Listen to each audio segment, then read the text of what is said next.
It's Monday, February 17th, 2020, on the special edition of Roland Martin Unfiltered on President's Day. We talk with journalist Ed Gorton about his new book, Conversations with a number of top African-American luminaries about what is needed to advance Black America. Also, we'll hear from Black entrepreneurs from the Culture Shift Technology Conference how we can advance African Americans in the field of technology. It's time to bring the funk. Roland Martin Unfiltered. Let's go. He's got it. Whatever the biz, he's on it. Whatever it is, he's got the scoop, the fact, the find. And when it breaks, he's right on time and it's rolling. Best believe he's knowing. Putting it down from sports to news to politics. With entertainment just for kicks, he's rolling. It's Uncle Roro, y'all. It's Roland Martin, yeah. Rolling with Roland now. He's funk, he's fresh, he's real, the best, you know he's Roland Martin now.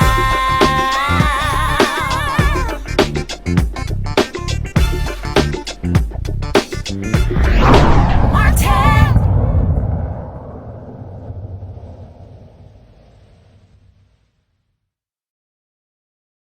All right, Ed Gorton, you've got a host of folks you have talked with regarding your book, Conversations in Black, on power, politics, and leadership. First and foremost, what was it that you want, or what is it that you wanted to achieve with this book? I want us to start thinking about new narratives. You know, Roland, you and I have talked about for many years the many town hall meetings, panels, and the like we do, and it seems as though our complaints have been that we're talking about the same things over and over and over again. And so at some point, I think we've reached a ceiling and we have to find new narratives. And I hope that this conversation will spark the idea that it's time for us to look to new narratives to move forward beyond where we have. We've achieved a lot, but certainly have a long way to go still for equality and justice in this country. Now, were these all original interviews? Were they taken from various interviews you've done with folks over the years? No, these were all original interviews. Took me about 7 months or so. I wanted the book to be as current as possible and was blessed to have the myriad of folks. We did 40 plus influencers and leaders to talk about the state of Black America, and each chapter is a different topic, and it runs a gamut from politics to pop culture. So we talk about any number of things, including obviously the 2020 election. And when you talk about those topics, one of the things that obviously you deal with is not just Donald Trump, but also President Barack Obama. Yeah, there's a reflection of the Obama years. You know, so many people talk about the forever my president, and they wistfully think about those 8 years that the president was in office. But I suggest to them that, listen, you know, we've got to live beyond that. That president is doing mighty well for himself right now. We've got to concern ourselves with how we're doing and how the community is doing.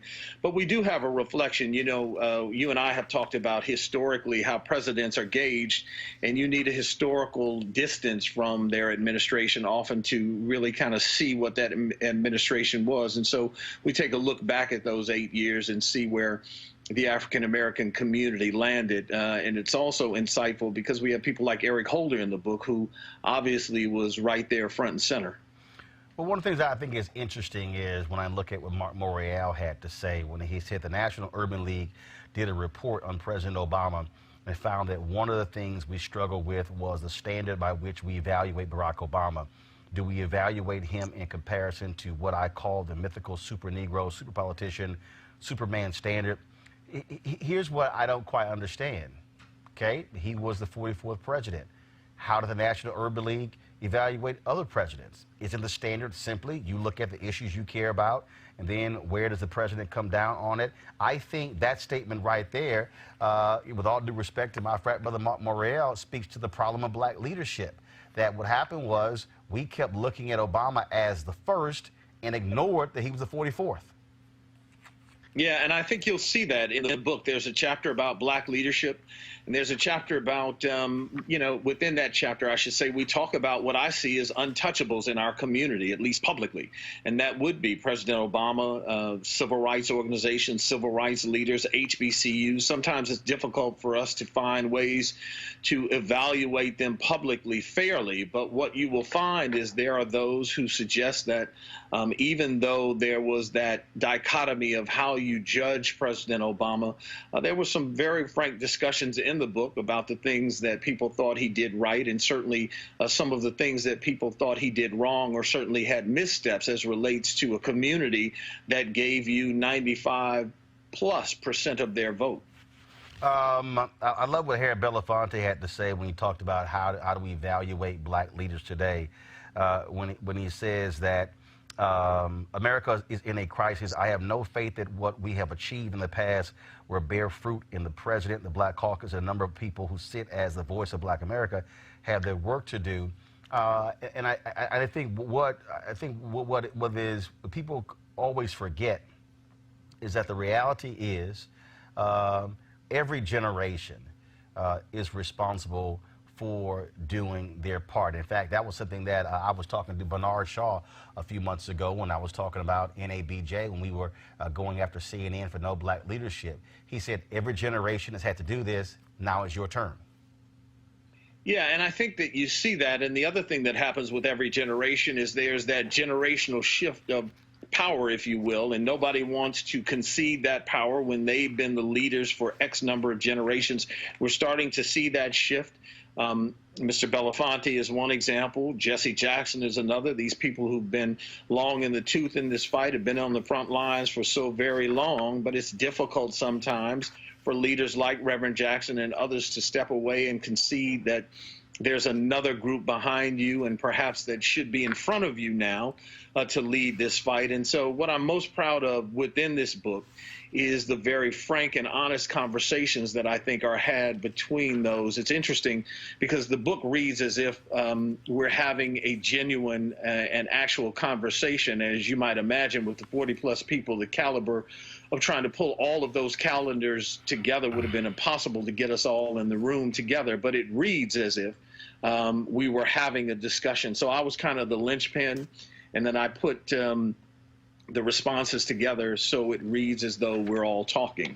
Well, the thing that I think, even on that particular point there, I have to go to North Carolina A&T for the 60th anniversary of the lunch counter sit-ins, and which obviously was led by 4 freshmen North Carolina A&T. And I've already decided what my title is going to be, and that is, you don't need permission to stand up.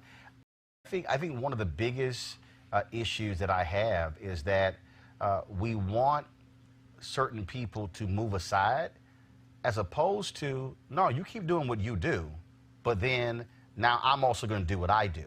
I think that when I think about party elders, Republicans who are Democrats, there were people who, again, who used to be like the really, really, really powerful folks who moved sort of into an emeritus status, or people still called upon them, still reached out to them, and they still use their influence.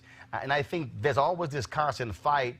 Why can't you just move aside? No. Why don't you actually step up? And I think about historically, I think about Roy Wilkins, who called Dr. King a radical because he was a young gun on the scene, and then they did their thing, but the NAACP still existed. I look at SNCC and CORE, all these different groups. So there's space in here, but it was amazing how so many people want certain folks. We just need y'all to get out of the way, because the problem, when you start throwing away institutional knowledge and throwing away people who can literally pick the phone up and make one phone call, where you still trying to find a phone number. And that's exactly right. And that's the kind of consensus that we have, and certainly the end result of that chapter. I talk about the idea that it's not about eliminating one person. I mean, historically, you think about A. Philip Randolph. Many, and I mentioned this in the book, many historians will say that he was really the father and the birther, if you will, of the civil rights movement, yet King is, the iconic personification of it. So we've had this for many, many generations, but I think you're right, and that's what I try to come to the conclusion that it's not an either or. I mean, you can have both. And I think that that's what's of import for all of us to determine, that we're all in this together at the end of the day. You know, if we continue to see the country as it goes, they're not going to pick and choose which black folk they want. They don't really want any of us. So I think it's incumbent and important for all of us to stick together. I think about, you know, what you're doing with your show. I mentioned in the book the discussions that you and I have had constantly about how African Americans, when they see us, you and I, on CNN or CBS or NBC, they are more excited than if they see us on BET or TV One or your own entity as you're doing here. We've got to get away from this kind of thinking. We've got to start to believe that the power we wield is our power and not given to us by somebody else. I think the chapter on black men is quite interesting. A lot of people, we're operating in this space right now of black girl magic. And I totally, understand that. I also understand historically how patriarchy has played a critical role, how so many women were completely left out and are still left out of the black freedom movement narrative, other than Rosa Parks and maybe a couple of others. But when you look at politically, in 2012, there was a 9-point gap between black men and black women voting for President Barack Obama over Mitt Romney. In 2016, it was a 13-point gap in terms of the percentage of black men who voted for Donald Trump compared to black women who voted for Hillary Clinton. And the White House is still trumpeting that. Polls right now show that Trump could very well get 15% of the black male vote. The White House is talking about they think they can push that to 20%. And so how do we truly deal with this whole issue of historical patriarchy, but then you have so many black men who feel as if they're not being left out of all these conversations? Yeah, I think one of the things that we discussed in this is that we have to start better conversations amongst those of us who are in this game. And in this game, I mean all of the black men who are out here, those of us who have had the pleasure and blessing of making it to a certain degree, and those who are still struggling. You know, Roland, you and I have talked to many young brothers and trying to talk to them about where they sit and where their stances come from, and how they've kind of gleaned the sense of manhood, often a misguided sense of what manhood is.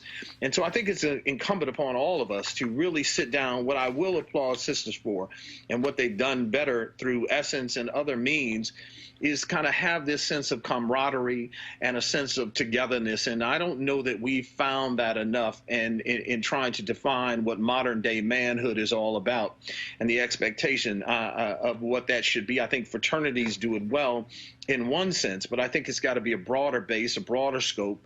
And that's one of the things that I hope this new narrative will bring about, the idea that black men have a tremendous amount of power, intellect, sway, strength, and that we've not utilized it to its fullest potential. And I think that we've got to make sure that we move to do that. I want to talk about the chapter on economics. And one of the things that I've often talked about, and I've said this, is that when you have these discussions about economics, or actually what are the top issues facing black America, oftentimes money would not even be in the top 5. We'll talk about mass incarceration, we'll talk about police brutality, we'll talk about all these other things, as opposed to money, which is actually central to so many of those different things. And I also talk about the fact that when we do talk about money, we're not having a discussion with people who literally own, run, and operate businesses.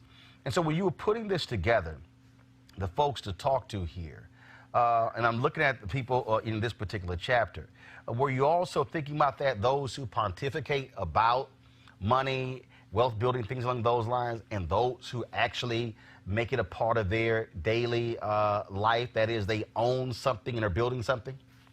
Well, it's interesting because I thought about the broad-based issue of how often we've talked about money over the years and still haven't figured out how, in fact, to master that game. We've mastered a lot of corners as African American people.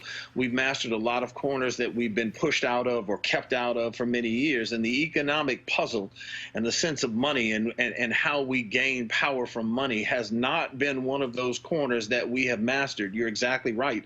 And that is why I picked some of the folks that I selected.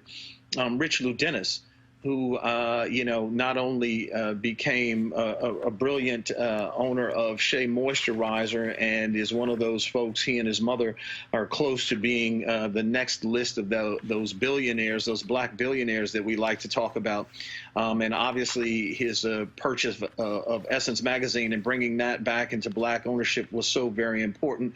But I wanted to talk to people who weren't just talking about it in theory, but who were actually doing it, who actually were making money and also turning that money into power. And he's a great example of that being done. This chapter on media, you call it the Medea dilemma. Why? Say that again, Roland. I didn't hear you. The chapter on media, you call it the Medea dilemma. Why?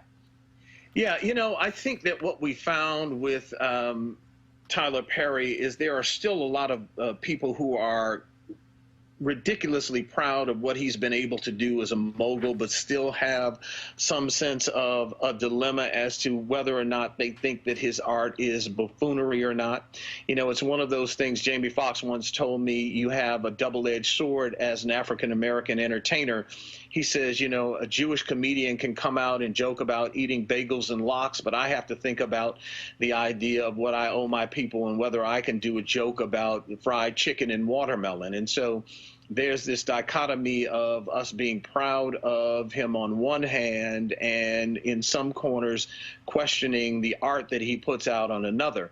I fall under the category that he can't be all things to all people. There are millions of people who love his art and what he does, and most importantly, he's been able to turn that in to becoming one of the most powerful people in Hollywood, and certainly all the things that he's done for African Americans as an individual, particularly in crisis situations. And I think that that's how we need to start to judge people.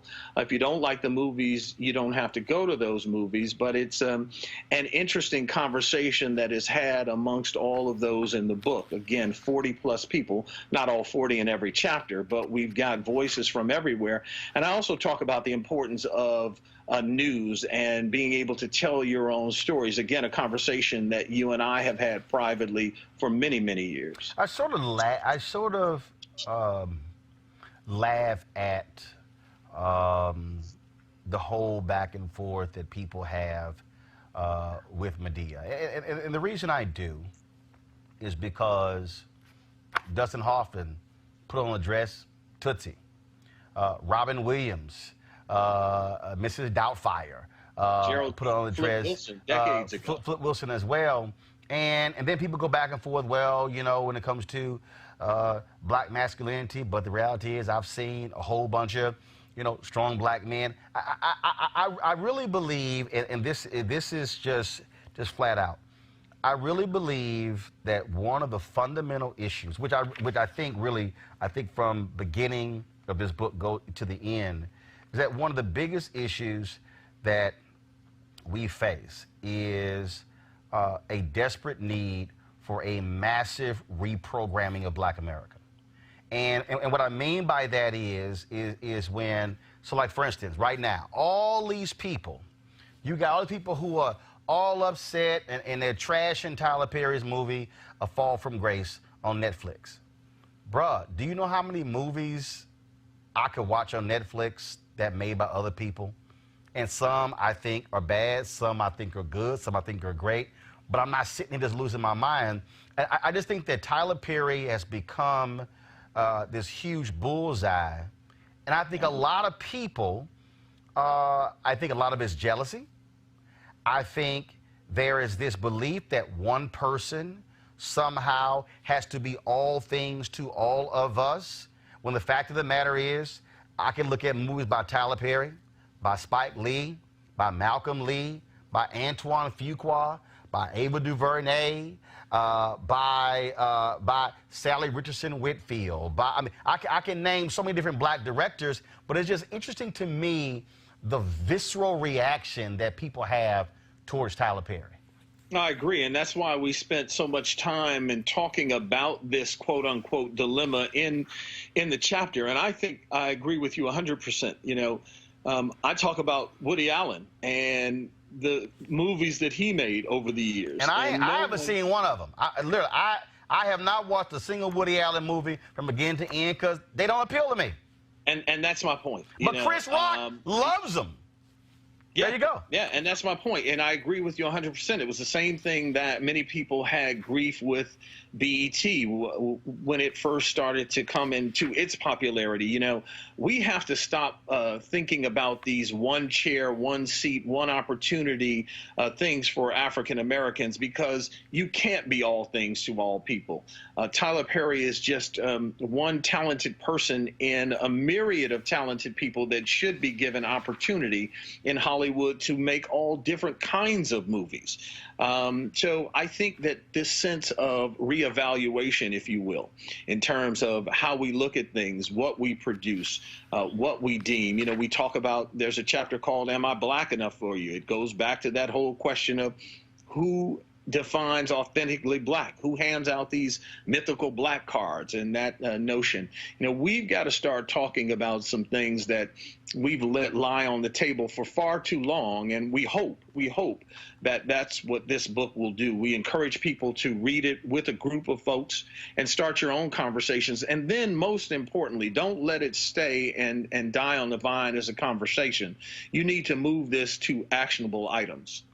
I do. What I do find very interesting when I hear, because you talk to in this piece about losing our voice in the news, you talk to Sarah Glover, former NABJ president, Butch Graves with Black Enterprise, Susan Taylor, editor emeritus of Essence, Michael Eric Dyson, Killer Mike, Van Lathan, Tiffany Cross, Reverend Al Sharpton, Richelieu Dennis. Here's what I really find interesting about this, and it is something that I've been critical on, and that is I cannot name, and I've tried to figure out what was the last in terms of, I guess probably would be when Interactive One, which is owned by Urban One, bought Global Grind. And the reality is you do not see any level of consolidation or acquisitions or merging or partnerships among black media. So you've got all of these ISOs. You've got Blavity, you've got, you know, Interactive One with News One, you've got The Griot, you've got The Source, and you've got Essence and Black Enterprise, and then you've got all these, but you literally have all these ISOs, and you don't have scale. And what's interesting to me is that when you look at, frankly, white media, Rupert Murdoch sold Fox Entertainment to Disney, $60–70 billion. You look at NBC, Comcast buying NBC Universal. We can go on and on and on. Yet one of the reasons I think we don't have strong, powerful black-owned media is because we got black folks who simply refuse to partner. And it's not just in the media. We talk about it in the book. I talk about black folk operating in these silos, and that we don't come together. We talk about togetherness. We talk about brotherhood. We talk about doing things together. But typically we don't. And these silos are what allow whites to continue to own and grow while we stay stagnant or regress. There's absolutely no reason that these partnerships shouldn't come to fruition and shouldn't become real and make us, quite frankly, all more powerful. Including some of the people you talk to. I mean, I'm just being straight up. Yeah. It's amazing to me. Again, folks will talk about this, but then I go, okay, but are you actually doing it? Are you? Because here's the reality. Essence magazine they make more money from the festival than they do the magazine. Black Enterprise is the same thing. Black Enterprise is only in business. It's the changing dynamic of media. It's a group that hasn't been able to, and look, you know, all magazines across the board are struggling, black, white, or otherwise. But it is the changing dynamic of media, and soon we are going to lose those few voices that we still have out there. And that's why it's imperative to do some of the things that you're trying to do with this, the idea that ownership, there's no one who's going to be able to tell you, that you're no longer going to be able to produce this show and put it out there. It does become an economic factor, and that you've got to be able to find the commerce that will allow you to continue it. But the power is in your hands, and you and I have talked about over the years trying to do things together, and I think that we'll all be smarter is to find these unique partnerships and try to grow in strength, and be more dynamic, more powerful, and reach more people at the end of the day. And the bottom line is the money's only going to come when you have scale. I mean, at the end of the day, right. Butch Graves talks about scale, and in his mind, scale for business is even more important to access to capital. He believes that you can get access to capital quicker and more easily than you can build scale, which at the end of the day, as you and I both know, is what takes you from just being in business to be a power player in business. And guess what? Unless you're willing to partner and merge and work with others, you're not going to be able to build scale, which means you're not going to be able to have access to capital. I mean, that's just it. I asked all authors this question and getting their perspective on it, and that is, what was the wow moment for you in any of these conversations where you were like, wow? I don't know that I had one wow moment per se, Roland, because you and I have had these conversations over the years with most of the people that are in this book.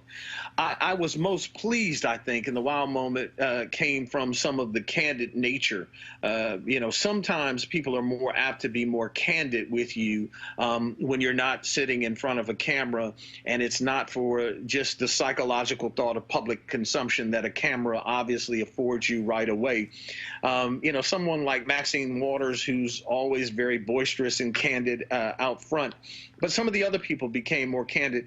And of course, someone that you and I both love, Harry Belafonte, who's always candid, put a lot on the line. Stacey Abrams was very candid in her discussion. So I think it was just the candid nature of most of the people in the book that came across to me that gave me kind of that wow factor or that thank you factor for them being that candid with me. Last question here. Again, in terms of moving forward, I think that we've always had lots of dialogue. I think we talk about, as we open this up, we have panels and we have symposiums, we have summits, we have all of those different things. And I think back to when Tavis did the book with Third World Press, The Covenant. The Covenant. And when he came on, when I had him on my WVON radio show, what I said at the outset was, we're going to have this conversation, but I want you to come back, and I need you to come back in 6 months to say what happened. And I remember when the 4 Black Baptist organizations, they had this big thing at the World Baptist Congress, which I think is in Nashville, and there was a photo that was in Jet magazine. They were all hands outstretched, in form of agreement. And I had one of the pastors on who was the president. He was a pastor based out of Chicago. And I had him on 6 months later, and I said, okay, what have y'all done? And pretty much, the panels that we have been on together. You and I have pushed the Urban League and the NAACP when we do these panels to say, okay, after we've done this, we need some accountability. You and I have talked to the Congressional Black Caucus. That is the biggest, to me, so out of everything, I think the most fundamental issue out of all of these things is, okay, we've had the conversation, we've had the discussion, all of that. What's next? And the accountability. And I just, that's it. What I try to encourage in this book is not to wait on someone, right? You have the ability to move. You have the ability to make change without an organization, without an agenda, which I think would be helpful from national leaders, a black agenda, something we've been talking about for decades now and haven't found.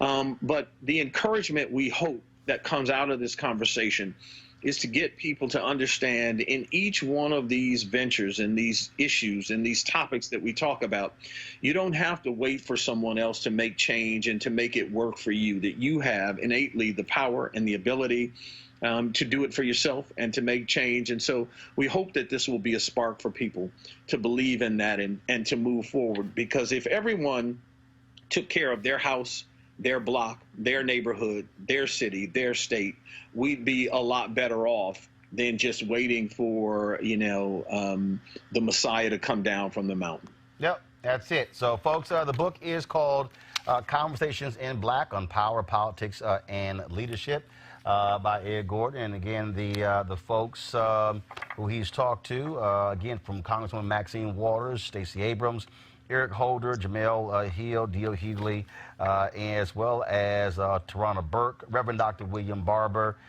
Susan Taylor, my good friend Harry Belafonte, Ben Crump, and others. And so you definitely want to get your copy. Ed, thanks a bunch. Thank you, buddy. Appreciate it. You want to support Roland Martin Unfiltered? Be sure to join our Bring the Funk fan club. Every dollar that you give to us supports our daily digital show. There's only one daily digital show out here that keeps it black and keep it real as Roland Martin Unfiltered. Support the Roland Martin Unfiltered daily digital show by going to RolandMartinUnfiltered.com. Our goal is to get 20,000 of our fans contributing $50 each for the whole year. You can make this possible. RolandMartinUnfiltered.com. But first off, what is Motley Fool Ventures? Motley Fool Ventures is a corporate venture capital arm of our parent company, the Motley Fool. It's a $150 million early stage venture capital fund. Looking to do what? Looking to invest in Series A companies in the technology space. All right, so for the person out there who has no idea what Series A is, what the hell is Series A? That's a great question. So we look for companies with at least $500,000 in revenue, looking for an investor to come in to not only provide them some capital, but some knowledge and expertise to help them grow to the next level. All right, when you say technology, so in sort of what areas? I mean, obviously, Motley Fool, a lot of people don't know, has been doing content. Yes. Business content. So Absolutely. What are we talking about? So when we say technology companies, we're looking for startups who are looking at existing industries and using technology to either scale in those industries, create massive efficiencies, or to provide access to consumers who have been previously kind of blocked out.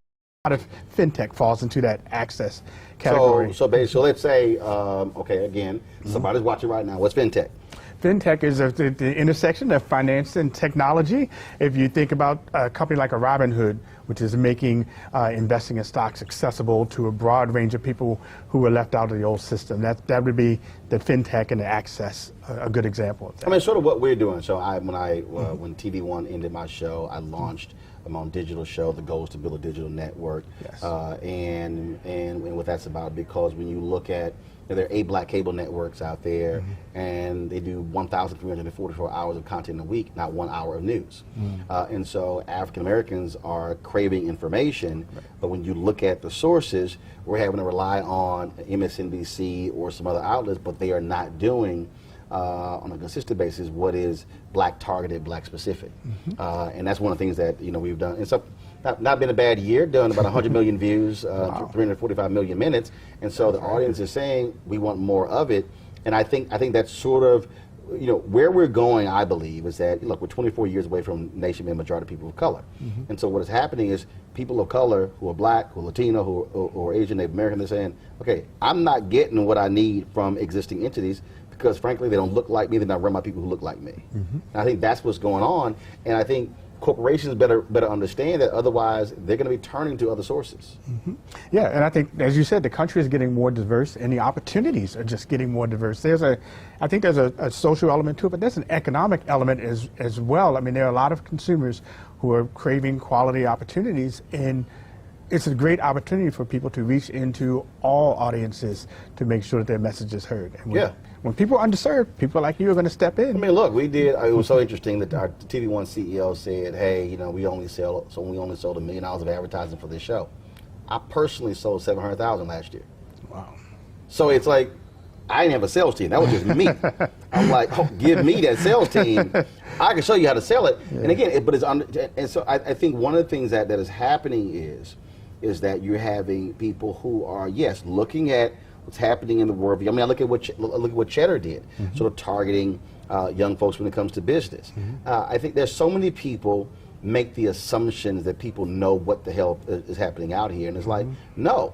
Having folks who can walk them through, explain these sort of things, teaching, if you will, educating, which I think leads to empowerment. Yes, exactly. I think that is empowerment. The power of diversity and inclusion is that you have more opportunities for people to talk to others in a way that they can relate to. You know, and everyone wants to transact with people they can relate to, and without diversity and inclusion, you're going to struggle to reach those audiences. Well, you know, this is the 4th year that I've attended Culture Shift. The 3rd year we've actually streamed the various sessions. We streamed the session you were on just a few moments ago. Oh, okay. And I've had people say, you know, okay, I'm not really understanding all this sort of stuff. And I keep saying that part of the deal, I believe, for African Americans, for Latinos, and for other minorities, is that when you don't know, you don't know.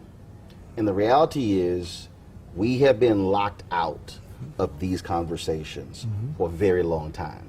And look, let's just be honest, there are very few people who look like you in these industries. Yes. I'm sure you walked in that room and went, man, I've never seen this much color at one of these conferences. Because, and look, in fact, I was the other day looking at some of these live streaming conferences and about attending them since we launched this. And I'm looking at the roster of speakers and I'm seeing no black people. And then I start thinking about, man, all the jobs that are in this industry, and going, are we not there as well? And all of a sudden it begins to become a multiplier deal. And so I think we have to be able to be exposed to these conversations, which then all of a sudden begins the trigger, I think, the next level and the next wave of entrepreneurship. Yeah, and I agree with you 100%. A lot of what we find when we go out and talk to entrepreneurs, tremendous ideas, but you can see where there's just a foundational element of education that hasn't happened. And the beauty of that is it's nothing that can't be taught. It's nothing that can't be learned, but we have to take the time to lay the foundation. You know, somebody's watching right now. As you're surveying the land, what would you be telling folks areas they need to be looking at in terms of where they might want to start something or build something? As we look, you know, let's just forecast the next 5-10 years. Where they need to be thinking about? I think this is very much kind of aligned with where we invest. It's not even so much of an area, it's look at the things around you that are being done that are really inefficient, and processes that are just not working, just not reaching people who you know want something. The guest we had on before, it was the same idea. He's at a concert, he wants to tip the band, and there's no way to do it. I think there's so much opportunity to be had in looking for opportunities where you can see and kind of relate to the problem that's solved. And then the one thing I would say, especially for people starting out, to really think big, right? Is to think big, right.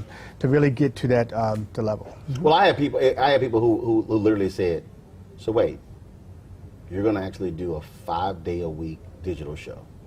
They said, and then they thought it was like, oh, I was going to be in my basement. I said, wait, you're going to have guests, you're going to have people. I'm like, yeah. I said, the same show I did before. I said, yeah, we can go digital. And what was interesting about that is folks said I was crazy to do it. And I said, no, I guarantee you, because I said, guys, look, I launched an audio podcast in 2005, a video podcast in 2006. Wow. I said, so I was a decade before for most of these people. Yeah. And what's interesting is that, so we launched in September of 2018, September 4th. And then after that, Fox Nation launched their streaming network. NBC launched theirs. ABC, CBS expanded theirs. And I'm going, oh, so y'all thought I was crazy. and trying to get people to understand that the shift is happening away from old models, so you can take that and say, now, how can I tweak it to serve a much different audience? And again, it's getting people just to understand that. And I think that is the last question for you. I think the biggest thing for people is fear. Yes. Fear of, oh, it might fail. I said, well, hell. I said, it's guaranteed to fail if you never launch it. Yes, and I'll tell you a story to fail. When we launched the fund, we said we wanted 1,000 investors in our fund. That is probably 40 or 50 times more than the average fund. As far as we know, it's never been done. It's never even been tried before. people were telling me, don't do it, don't do it. Well, in fact, I have to say we failed. We only ended up with 850. You know, it feels great. Nobody cares. It doesn't matter. But if we didn't go for the big number, we would have never even gotten close. All right. Olin, we appreciate it. Thank you very much. Thanks so much. All right. All right. You want to check out Roland Martin Unfiltered? YouTube.com/Roland S. Martin. And subscribe to our YouTube channel. There's only one daily digital show out here that keeps it black and keep it real. It's Roland Martin Unfiltered. See that name right there? Roland Martin Unfiltered. Like, share, and subscribe to our YouTube channel. That's youtube.com/Roland S. Martin. And don't forget to turn on your notifications so when we go live, you'll know it. So first and foremost, how'd you get involved in this business? How did I get involved in this business? So when I think about business, I think of the tech ecosystem, right? And how did I get involved with tech? Originally started when I went to school at Stanford and was a part of Silicon Valley and started getting introduced to the overall ecosystem of the Bay. And through various events and whatnot throughout my career at Stanford, I realized that tech was of interest. And a little further context on myself, I also played football for Stanford as well. And after that chapter closed and I was ready for my next, when I came back and started talking to my mentors and folks that I've met throughout my time in Palo Alto, I started realizing and coming to an understanding of, hey, here's some different options out here, here's some opportunities, and these all different interest me in their own ways. And when I met T3, the firm that I'm with, T3 Advisors, Commercial Real Estate for Tech, real estate now became my vehicle into the tech ecosystem, where I then have the ability and opportunity to work with founders on a day-to-day basis, to partner with VCs who have a plethora of portfolio companies that are doing and changing the world in their own various ways, go and host and run events, meet people, etc. And through that ecosystem is where I met Andrea, right? And where I met her and started learning about the Culture Shift labs and the weekend and being a part of it all. And it's crazy how life works and the serendipity of it all. But that's how I originally was hooked, was school and college, and then the relationships that I built along the way. But you're in an industry that's old, real estate. And the reason I say that is because I think part of the problem with when you talk about this space is the phrase, when you don't know, you don't know. There's a gentleman out of Dallas, and he was raised, and look, what did he know? His parents were like, you're going to be a doctor or a lawyer. Okay? There was an idea in terms of what you're going to do. Goes on, does that, and then he's emergency room physician, and he's sitting on a board, and a fellow board member says, you want to fly with me? He's like, okay. So they're on this guy's private plane, and his first thing he goes is, how'd you get this? What are you doing to get this?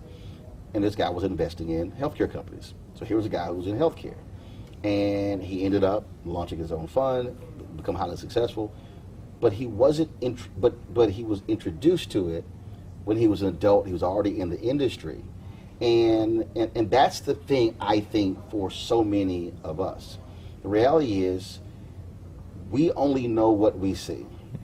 Lawyer, doctor, teacher, traditional jobs, because we're not coming across enough of us who are saying, no, I'm in real estate, but in a totally different way. Yeah. And having to see people who look like us who are doing it, I think is how we truly begin to change the dynamic of who's in these industries. 100%.